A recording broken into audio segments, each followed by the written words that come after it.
बांग्लादेश में हिंदुओं और ईसाइयों के साथ हो रहे अत्याचार का मुद्दा लगातार उठा रहे हैं।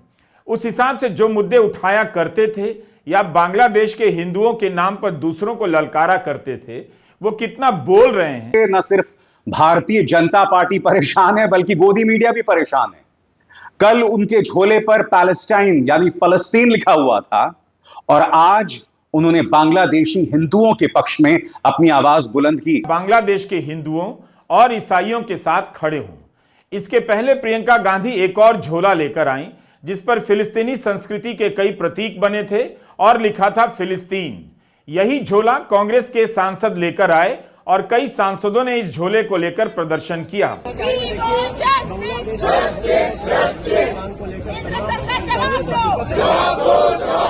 मैं पीड़ा साझा करता हूं बांग्लादेश में जो हो रहा है, साझा करता हूं पीड़ा।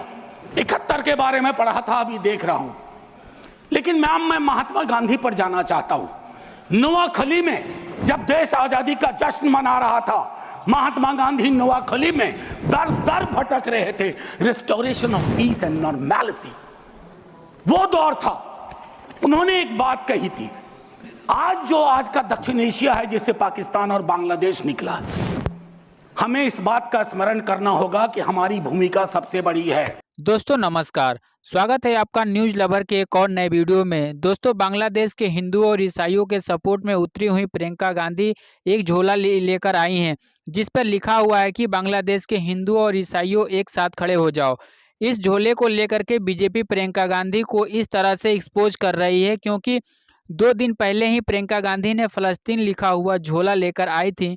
उनके सपोर्ट में गोदी मीडिया के एंकरों ने गद्दार और मुस्लिम सपोर्टर भी कहा और कई तरह की बातें भी उनको कहा गया। लेकिन अब जब बांग्लादेश के झोले को लेकर आई हैं तो बीजेपी वालों को देख करके ये परेशानी हो रही है कि ये तो हिंदुओं और ईसाइयों की बात करने लगी है। सदन में मनोज झा ने भी बांग्लादेश के लोगों के साथ पीड़ा साझा करने की बात कही, लेकिन बीजेपी की तरफ से कोई भी बांग्लादेश के सपोर्ट में खबर नहीं मिली। दोस्तों बीजेपी केवल विपक्ष को नीचा दिखाने में अपना कर्तव्य भूल जाती है और अभी भी बीजेपी कोई प्रतिक्रिया नहीं दे पा रही है। दोस्तों बांग्लादेश के सपोर्ट में उतरी प्रियंका गांधी और कांग्रेस के नेताओं ने संसद के बाहर प्रदर्शन किया और न्याय की गुहार लगाई। दोस्तों सदन में मनोज झा ने क्या क्या बांग्लादेश को लेकर के कहा, चलिए जानते हैं इस वीडियो में और हम आपको मिलते हैं वीडियो के अंत में। मैं एक बात कहता हूं, आज जब मैं यहां बोल रहा हूं, इस देश के किसी न किसी कोने में सीवर से एक आध डेथ हो चुकी होगी। सीवर में उतर करके खुदाई चल रही है इस देश में, कई जगह खोदे जा रहे हैं। एक खुदाई हम सब सांसद मिलके करें। वो जो सेप्टिक टैंक और सीवर में उतर करके जहरीली गैस से मरने वाले लोग, ये कौन है? ये हम एक हैं तो सेफ है में नहीं आते, ये हमारे हिस्सा नहीं है, इसी समाज का हिस्सा है। हाँ, ये अव्वल बात है कि हमारी जातिगत सीधी नुमा पदानुक्रम में वो नीचे आते हैं, उन पर गौर थोड़ा हम कम करते हैं, ये नहीं होना चाहिए। और मैं समझता हूं कि फ्रीडम की जब बात हो तो हम मूल्यांकन करें। फ्रीडम में हाइफन नहीं होता है, फ्री के बाद डॉम नहीं। जैसे जॉर्ज ऑरवेल की किताब में था, all animals are equal but some animals are more equal than others. इस देश में नाम और सरनेम से भी चीजें तय होती हैं। खालिद नाम है, जेल में रहोगे, सुनवाई नहीं होगी। हैदर नाम है, मीरान हैदर, नहीं सुनवाई होगी। इमाम नाम है, सरजिल इमाम, नहीं होगा। गुलफिशा होगी, नहीं होगा। तो ये सारी चीज, एक मिनट आप, मैं मेरा टाइम पॉज कर दीजिए, मेरा टाइम पॉज कर दीजिए, मेरा टाइम पॉज कर दीजिए। मैम चेयरपर्सन, मेरा टाइम पॉज कर दीजिए। मैम मैं सिर्फ इतना कहना चाहता हूं, अभी यहां बोल रहा हूं, मूलवासी बचाओ संघ मंच है छत्तीसगढ़ में, अनलॉफुल बना देते हैं आप। अरे कोई तो तौर तरीका हो। किसान विरोध करे, देशद्रोही है। विद्यार्थी विरोध करें नौकरी के लिए, नौकरी मांग रहे हैं आपसे, और कुछ तो नौकरी भी नहीं मांग रहे हैं, परीक्षा समय पर कराने की मांग कर रहे हैं। आप कह रहे हो अराजक हैं, नक्सल हैं। ये जो शब्दावली लेकर के, विशेषण लेकर के आप घूमते हैं, इससे थोड़ा बाज आइए।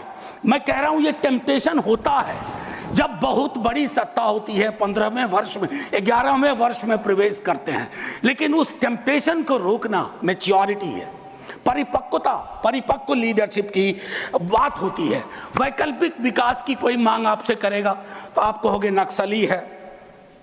अब मैम चेयरपर्सन, एक और चीज कहना चाहता हूं, मैं पीड़ा साझा करता हूं बांग्लादेश में जो हो रहा है, साझा करता हूं पीड़ा। 71 के बारे में पढ़ा था, अभी देख रहा हूं, लेकिन मैम मैं महात्मा गांधी पर जाना चाहता हूं।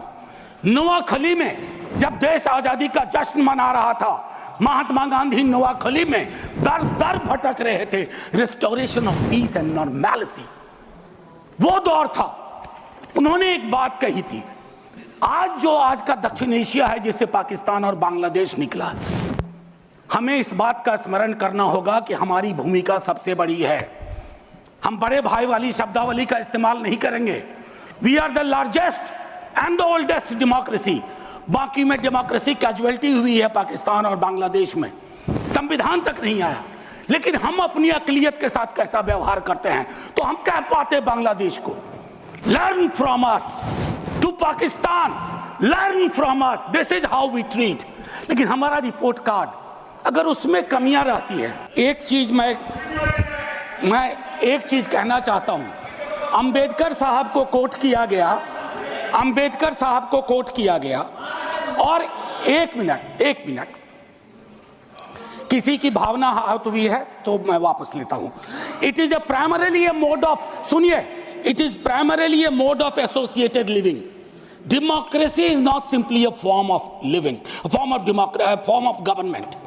एसोसिएटेड लिविंग, कितना इसको अपने जीवन में उतार पाए, ऑफ कॉन्जॉइंट कम्युनिकेटेड एक्सपीरियंस, कितना उतार पाए।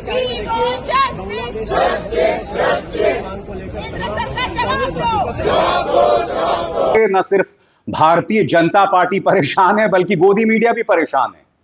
कल उनके झोले पर पैलेस्टाइन यानी फलस्तीन लिखा हुआ था, और आज उन्होंने बांग्लादेशी हिंदुओं के पक्ष में अपनी आवाज बुलंद की। ऐसा नहीं कि कल उन्होंने मुद्दा नहीं उठाया था, कल भी यह मुद्दा उठाया था, मगर गोदी मीडिया और भारतीय जनता पार्टी ने उनके खिलाफ कल एक दुष्प्रचार चलाया। यहां तक कि इस सरकार के चाटुकार जो अडानी के पैसे पर पल रहे हैं, उन्होंने कांग्रेस को नई मुस्लिम लीग भी कह दिया। यह बात अलग है कि संघी यह बात भूल गए हैं कि 40 के दशक में हिंदू महासभा या आरएसएस और जिन्ना की मुस्लिम लीग ने सिंध और बंगाल में सरकारें बनाई थी। तो एक तरह से आज प्रियंका गांधी वाड्रा ने एक और स्टेटमेंट दिया है, एक और संदेश दिया है, और इसमें लिखा हुआ है कि बांग्लादेश हिंदुओं और ईसाइयों के साथ खड़े हो।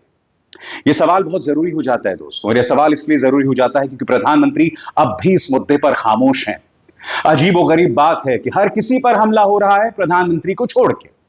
प्रधानमंत्री इस पर खामोश बने हुए हैं। अखिलेश यादव पर हमला होता है, राहुल गांधी पर हमला होता है, प्रियंका गांधी वाड्रा पर हमला होता है, यहां तक कि रवीश कुमार और अभिसार शर्मा पर भी हमला होता है, जैसे कि ये लोग देश के प्रधानमंत्री हैं। और प्रधानमंत्री नरेंद्र मोदी अब तक बांग्लादेशी हिंदुओं पर खामोश बने हुए हैं। दोस्तों, जैसा कि आपने वीडियो में देखा कि किस तरह से अभिसार शर्मा ने बताया कि प्रियंका गांधी के जो झोला लेकर चल रही हैं, उसको लेकर के बीजेपी ही नहीं बल्कि गोदी मीडिया भी उससे परेशान है कि बांग्लादेश के हिंदुओं को लेकर के प्रियंका गांधी सपोर्ट क्यों कर रही हैं। ये तो बीजेपी के सारे खेल को ही पलट देंगी, क्योंकि बीजेपी हिंदुओं के नाम पर अपने वोट को पाने में सक्षम बनती है। अगर प्रियंका गांधी हिंदुओं और ईसाइयों से सहानुभूति पाती रही हैं तो बीजेपी को घाटा लग सकता है, क्योंकि बांग्लादेश पर केंद्र सरकार बोलने से कतरा रही है, क्योंकि बीजेपी सरकार तो हिंदू मुसलमानों में नफरत को बढ़ावा देने के में दिलचस्पी रखती है। अगर भारत के हिंदुओं को जिस दिन बीजेपी के असलियत चेहरे का पता चलेगा तो पूरा हिंदू बिरादरी यह देख करके हैरान हो जाएगा। और अब तो ये देख ही रहे हैं हम लोग कि किस तरह से खुदाई के नाम पर मंदिरों को ढूंढने में लगा दिया गया है, और मंदिरों को ढूंढो और भारत को हिंदू राष्ट्र बनाओ। अगर भारत में हिंदू बहुल्य देश भारत है, फिर भी हिंदुओं को दूसरे धर्मों से डर क्यों बना रहता है? ये डर बना नहीं है, बल्कि बनाया जा रहा है और आपस में एक दूसरे के खिलाफ भड़काया जा रहा है, क्योंकि लोग जो इसमें समझते हैं उन्हें पता है कि ये केवल राजनीति है और धर्म नहीं है, फिर भी जनता को अंधभक्त बनाया जा रहा है। दोस्तों, प्रियंका गांधी को का सपोर्ट और मनोज झा का जो पीड़ा को साझा करने की बात है, ये देश के हित में है, क्योंकि वो लोग भाईचारा को कायम करना चाहते हैं। दोस्तों, आपकी अपनी पर्सनल राय क्या है, वीडियो पे नीचे कमेंट बॉक्स में लिखें। वीडियो अच्छी लगी हो तो वीडियो को लाइक, शेयर और हमारे चैनल को सब्सक्राइब जरूर करें। हम आपको फिर मिलते हैं एक नए वीडियो में, तब तक के लिए नमस्कार, आपका दिन शुभ हो।